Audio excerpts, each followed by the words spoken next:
Hello, my lovely friends. This is number 8 of the fairies here. And we just got to the man in the library, and he said it almost seemed like a military operation. No, I need a holiday.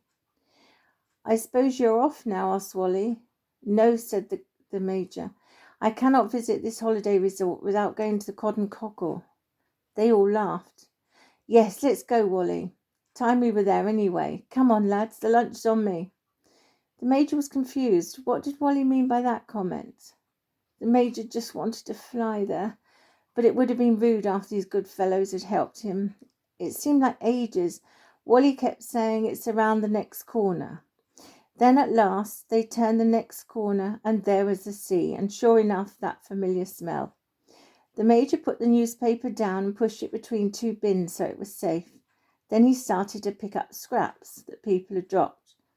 The rats watched the girl for what seemed like ages. Are you not going to have any? Said the Major.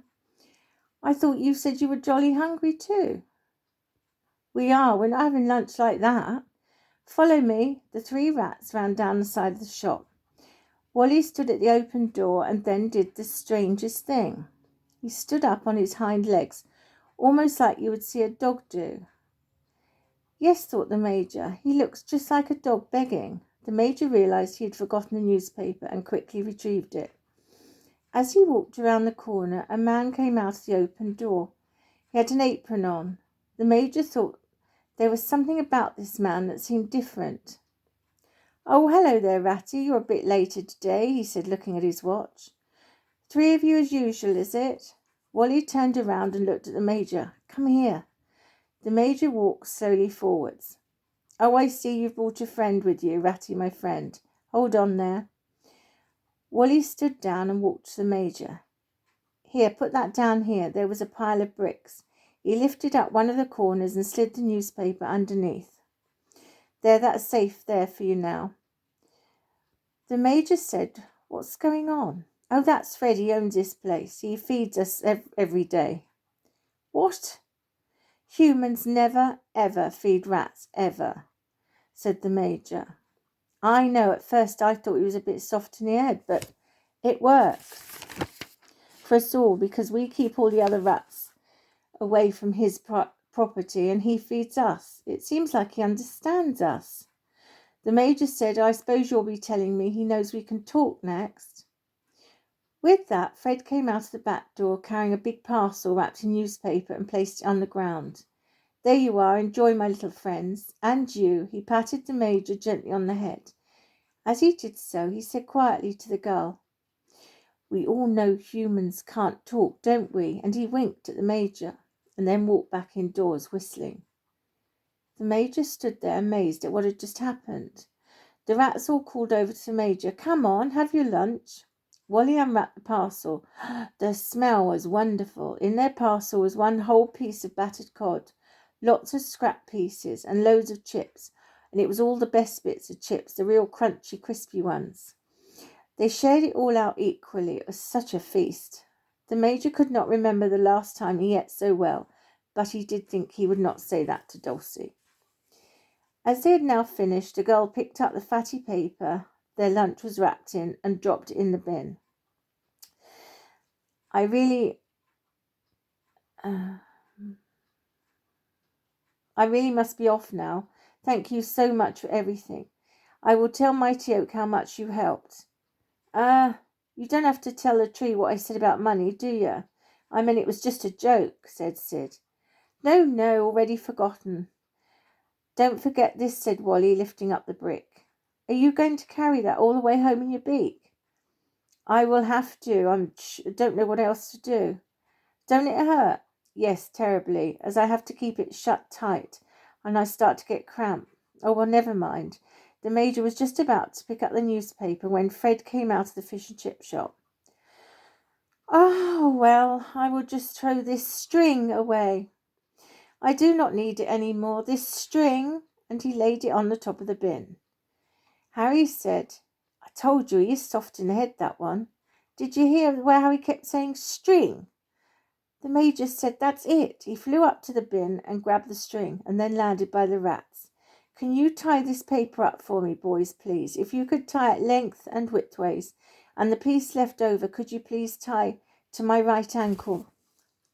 To my right ankle. Major, do you think Fred... Oh, it doesn't matter. I'm being silly. Super, thank you, boys. I'd best be off. No, thank you. We haven't had fun like that for ages, have we, boys? No, they all agreed. The Major took off. Gosh, it was hard to fly after that huge feast. He looked down. Bye, boys. See you again. They all waved. As he was flying over the top of the Cod and Cockle, he just did a last glance at the shop, and there was Fred, stood outside the front of the shop. He called out, "Goodbye, Major," and was grinning. Of course, this distracted the gull, and he nearly flew straight into a lesser black-backed gull. "Watch it, clumsy," he shouted. "Terribly sorry," said the Major. It was Monday afternoon, and the fair had been going since 11 a.m. Nothing much had happened, except when a baby wood mouse got stuck in a discarded cola bottle. The poor little thing would have drowned if it was not for the quick thinking of a passing hedgehog, who quickly pushed the bottle over so the mouse could get out. The baby wood mouse flew out of the bottle along with half a bottle of cola. "Way! That was fun," said the mouse. "How did you get in there?" asked the hedgehog.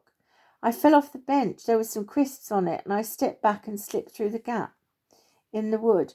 The hedgehog told the wood mouse to get home and wash all that sticky coke off in the bird bath, or you will have the ants after you.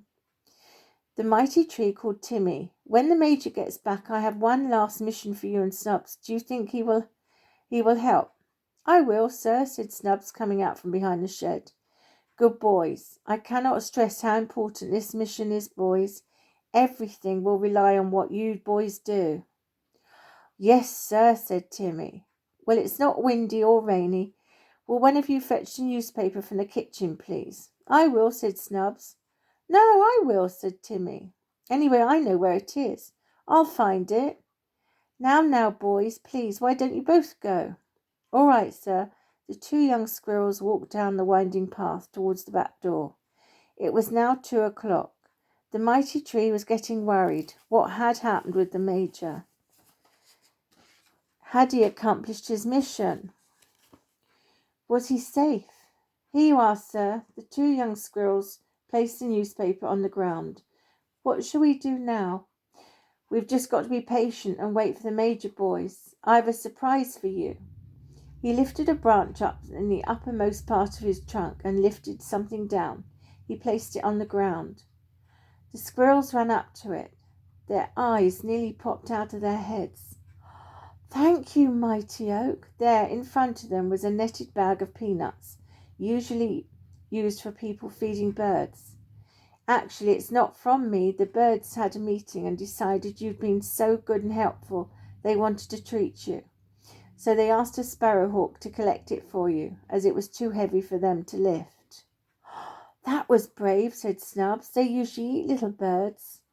"I know," said the mighty tree. "They were scared. However, their love for you was stronger." "They did that for us," said Snubs. He had tears in his eyes. He was so filled with love for his friends, who did such a brave, kind thing for them.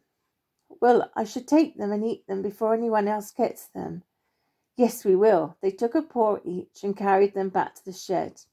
In there they pulled it open with their sharp claws and stuck into their delicious treat. It was sunny today. The mighty tree was watching the fairground and people having fun. It made him think, was he right?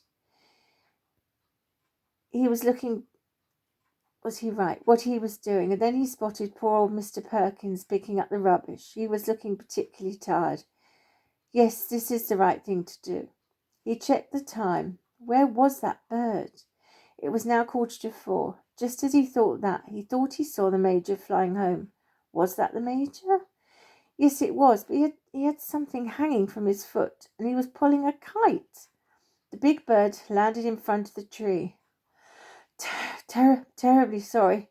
He was breathing so heavily. "Get your breath, my friend," said Mighty Oak warmly. "Thank you, I think I will." Timmy and Snubs heard a noise, and they peeped from the shed. They saw the Major was back.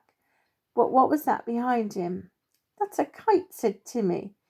I've seen Andrew with one of those. Come on, we have to see this, said Snubs. They both looked back at their nuts. I know, we'll shut the door and our nuts will be safe. They hurried out and Timmy jumped up at the doorknob while Snubs got behind the door and pushed it. Whee! Said Timmy. Snubs held it whilst Timmy turned the knob, and then Snubs pushed it closed, so Timmy let go of the knob and it clicked shut. Timmy leapt down, and they ran quickly. They had to find out what the Major was doing with a kite. They sat quietly and listened. They did not want the Major to tell them off for interrupting adults. That's better, said the Major. Now he'd got his breath back. I have the newspaper for you, Mighty Oak. Very good, very good. Was it hard? Not actually. Could have been worse. I had help from some rats, pesky fellows. Turned out to be jolly good chaps. Did you manage to eat at all? Yes, said the Major. Very well. He remembered Fred. Should he say to the Mighty Oak? No, he decided that was for a different day. The kite slowed me down, made it jolly difficult to fly. It got caught in the string. Ordinarily, I would not steal a child's kite. However, if I stopped, the people would have taken the newspaper away. I see your dilemma. Do not worry, Major. The tree and girl stopped talking. They were interrupted by a funny noise. It was coming from Timmy and Snubs. They were trying so hard not to laugh. Timmy actually had his paw in his mouth. It's too much for the young squirrels. They roll around the floor giggling. So much they are crying. I'm sorry, said Timmy, trying to compose himself. It's just thinking about... He cannot get his words out from laughing. Thinking about what? The Major said sternly. Thinking about you flying home pulling a kite. The big bird did not see the funny side. Snubs said, Oh, come on. When did you last see a bird pull a kite? To everyone's surprise, they heard Mighty Oak laugh. Well, really. Come on, boys, that's enough now. I'm sorry, my friend.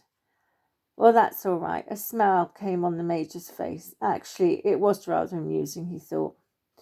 Well, now you boys have calmed down, perhaps you could take this off me, he said, lifting his claw. Timmy and Snubs started just trying to untie the newspaper and kite, which were rather knotted up. Snub once went to bite through the string of the kite when the Major made him jump. No, can you try and get the knots out? Why, said Snubs. Do you want to fly it again? He said cheekily. This time the Major let out a loud laugh. He was surprised at this young lad's cheek. No, cheeky boy, I want to take it back to the child who lost it. Oh, Snubs felt guilty then. The two squirrels worked really hard. It was very knotted up.